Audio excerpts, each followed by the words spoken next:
بسم اللہ الرحمن الرحیم۔ السلام علیکم ورحمۃ اللہ۔ امید کرتا ہوں آپ سب خیریت سے ہوں گے۔ میں ہوں کاشف محمود۔ اللہ رب العزت نے اس کائنات کو بنایا ہے، اللہ اس کائنات کے خالق ہیں، اللہ رب العزت ہی اس کائنات کے مالک بھی ہیں، اور اللہ ہی اس کائنات کے رازق ہیں۔ ہر چیز کو پالنے والی، ہر چیز کو بنانے والی، عزت ذلت کی، زندگی موت کی، صحت بیماری کی مالک اللہ رب العزت کی ذات ہے۔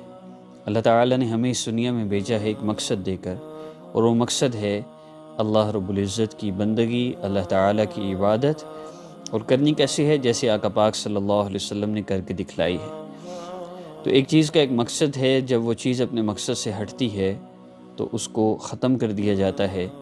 درخت مقصد سے ہٹتا ہے، کاٹ دیا جاتا ہے، اور بھینس دودھ دینا چھوڑ دے تو کسائی کے پاس پہنچ جاتی ہے۔ انرجی سیور روشنی دینا چھوڑ دے تو دیواروں کے ساتھ اس کو پٹخا کر پٹاخے چھڑائے جاتے ہیں۔ ٹیوب لائٹ آپ اچھی طرح جانتے ہیں، اس کے دھماکے کے مزے ہی الگ۔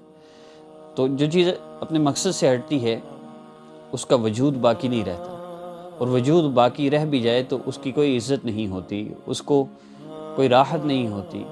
انسان اپنے مقصد سے ہٹا تو زندہ تو ہے لیکن سکون نام کی چیز کوئی نہیں، راحت اس کی زندگی میں رہی کوئی نہیں۔ وہ جو دلی اطمینان ہوتا ہے نا، سکون قلب جو ہوتا ہے، اس کو پتہ ہی نہیں وہ سکون کیا ہوتا ہے۔ سالوں گزر گئے، اس کی پریشانیاں کبھی کم ہی نہیں ہوئیں، اور ان پریشانیوں میں چلتے چلتے اب اس نے اللہ رب العزت کی ناشکری شروع کر دی، اور اب یہ کہتا ہے اللہ نے میرے ساتھ اچھا نہیں کیا، اور اللہ میری سنتا ہی نہیں، اور اس طرح کے بہت سے کفریہ کلمات اپنی زبان سے ادا کرتا ہے۔ حالانکہ یہ انسان نہیں جانتا کہ جس رب کی دی ہوئی نعمتیں، جس رب کی دی ہوئی نعمتوں کو یہ استعمال کر رہا ہے، اللہ اگر اس میں سے ایک بھی نعمت کو چھین لے تو اس کی زندگی کا مزہ ختم۔ آپ خود سوچئے، ساری دنیا کے انسان اور جنات اور فرشتے، یہ سارے کے سارے آپ کے پاس آ جائیں اور اپنے پاس موجود ساری کی ساری دولتیں آپ کو دے دیں، اور آپ سے آپ کی آنکھیں مانگیں، آپ دیں گے؟ اس ساری کائنات سے زیادہ قیمتی اللہ رب العزت نے آپ کو آنکھیں دی ہیں، جسم کا ہر ہر حصہ اس قدر قیمتی ہے، پھر بھی اللہ رب العزت کی ناشکری۔ اللہ نے جس کو جس حال میں رکھا ہے آزمائش کے لیے رکھا ہے۔ اللہ فوری دیتے ہیں، اللہ ٹھہر کے دیتے ہیں، اللہ رب العزت کچھ انتظار کے بعد دیتے ہیں۔ اللہ رب العزت کو بعض کا مانگنا پسند آتا ہے، ان کو دیر سے دیتے ہیں، لیکن اللہ رب العزت ضرور عطا فرماتے ہیں۔ یہ دنیا کی مختصر سی زندگی ہم اپنی تباہی، اپنی بربادی کیوں مول لے رہے ہیں؟ ہم اپنے مسائل کے حل کے لیے اللہ رب العزت سے اپنا تعلق جوڑیں۔ ہمارے مسائل کی وجہ ہی تو اللہ سے تعلق نہ ہونا ہے۔ ہمارے گناہوں نے ہمارے مسائل کو بڑھا دیا، ہمارے اوپر آزمائشیں بہت کم آتی ہیں، ہم تو اپنے گناہوں کے ہاتھوں ہی ذلیل ہوتے پھرتے ہیں۔ تو میں آپ سب سے یہ ریکویسٹ کروں گا کہ سب سے پہلے اگر آپ اپنے مسئلے کا حل چاہتے ہیں تو میں صرف 3 دن کا عمل بتاتا ہوں۔ 3 دن میں الحمدللہ جو میری انسٹرکشنز کے مطابق عمل کرتا ہے اس کا مسئلہ لازمی حل ہوتا ہے، اور میں یقین کے ساتھ کہہ رہا ہوں، مجھے اللہ رب العزت کی ذات عالی پر اتنا یقین ہے، اور میں اس یقین کے ساتھ آپ کو کہہ رہا ہوں کہ اگر آپ نے بھی میری بات مان لی اور اس عمل کو جس طرح میں کہہ رہا ہوں ویسے کر لیا، آپ کا بھی مسئلہ حل ہو جائے گا، گلے شکوے ختم ہو جائیں گے۔ لیکن اس عمل کی ابتدا کیا ہے؟ جو آج تک اللہ کی ناشکری کی ہے، جو اللہ رب العزت سے گلے شکوے کیے ہیں، جو اللہ رب العزت کے عطا نہ کرنے پہ کفریہ کلمات، مایوسی کا کلمات کیے ہیں، 2 رکعت نفل توبہ کی نیت سے پڑھیں، 2 رکعت نفل توبہ کی نیت سے پڑھیں، اللہ سے اپنے گناہوں کی معافی مانگیں، اور یہ نیت کریں اللہ جی جو مجھ سے آج تک ہو گیا میں اس سب سے توبہ کرتا ہوں، آئندہ میں کوئی گناہ نہیں کروں گا، اور پھر آئندہ اپنے آپ کو گناہوں سے بچائیں۔ پہلے دن بھی توبہ کی نیت سے 2 نفل، دوسرے دن بھی، تیسرے دن بھی آپ نے پڑھنے ہیں۔ 3 دن کا صرف عمل ہے، اور آپ نے ان دنوں کے اندر کوئی گناہ نہیں کرنا، 100% اپنے آپ کو آپ نے گناہوں سے بچانا ہے۔ سٹیٹس پہ لگا میوزک ہو، بچوں کے کارٹون پلے ہیں اور ان میں لگا ہوا میوزک ہو، جو بھی ہو، آگ جس طرح بڑوں کو جلاتی ہے بچوں کو بھی جلاتی ہے، اسی طرح میوزک کی وجہ سے جو نفاق کیا ہوتا ہے؟ یہ آپس میں دلوں کا نہ جڑنا، یہ نفاق ہے۔ آپس میں ایک دوسرے کی باتوں کو برداشت نہ ہونا، یہ نفاق ہے۔ ایک دوسرے کے بارے میں کینہ رکھنا، بغض رکھنا، چغلیاں کرنا، دور بیٹھے غیبت کرنا، یہ سب نفاق کی جڑ ہے۔ یہ نفاق کی اگی ہوئی بیماریاں ہی تو ہیں۔ رشتہ داروں سے تعلق توڑنا، باتوں کو دل میں رکھنا اور نماز کی پابندی نہ کرنا اور نماز پڑھنے کو دل نہ کرنا، اللہ رب العزت کے تعلق کے لیے گناہوں کو چھوڑنے کی بات ہوئی ہے تو شیطان کہہ رہا ہو تم کیسے چھوڑو گے، تمہارا تو فلاں گناہ ہے فلاں گناہ ہے۔ یہ جو دل کا گھبرانا ہے، یہ گناہ ہیں جو اللہ رب العزت سے انسان کو وحشت پیدا کر دیتے ہیں، اور یہ اللہ کا ذکر ہے جو انسان سے، جو اللہ رب العزت کو انسان کو اللہ سے جو وحشت ہونے لگتی ہے، یہ وحشت یہ ذکر دور کرتا ہے۔ تو ہر گناہ کے اثرات ہیں، وہ چاہے بچے کریں یا بڑے اثرات پڑتے ہیں۔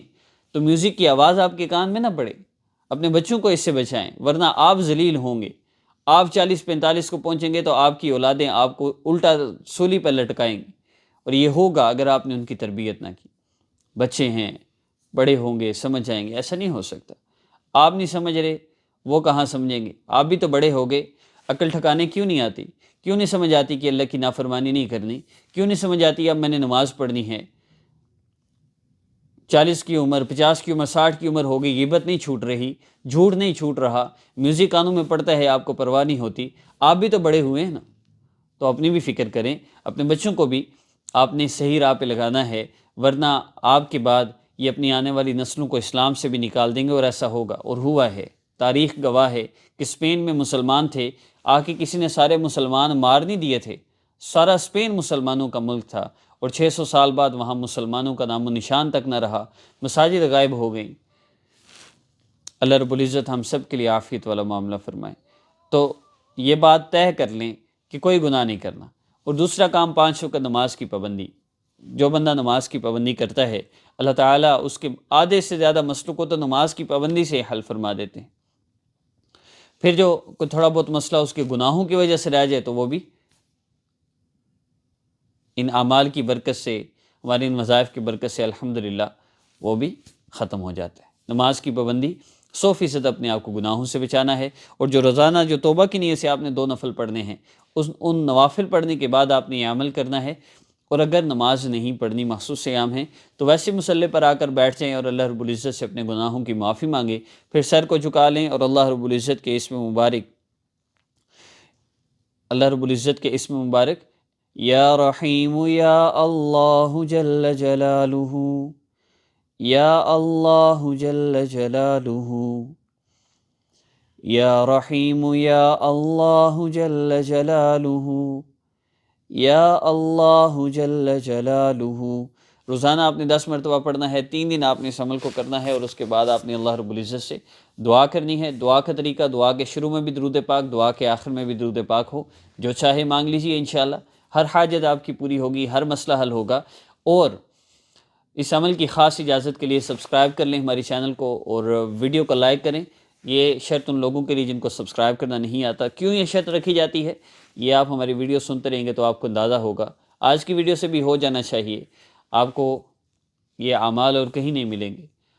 یوں سمجھے کہ ہم اپنی ہر مختلف ویڈیوز میں مختلف قسم کی بیماریوں کے حوالے سے ہم تذکرہ کرتے ہیں، تو بہت سی چیزیں ایسی ہیں جو آپ کی لائف میں شامل ہو جاتی ہیں ہماری ویڈیوز کو سن کر۔ کوئی وظیفہ کرنا چاہے نہ چاہے، کہ ہماری ویڈیوز کو سن کے اپنی زندگی ضرور بدل سکتا ہے۔ اس سازش کو اپنی دعاؤں میں یاد رکھیے گا۔ السلام علیکم ورحمۃ اللہ۔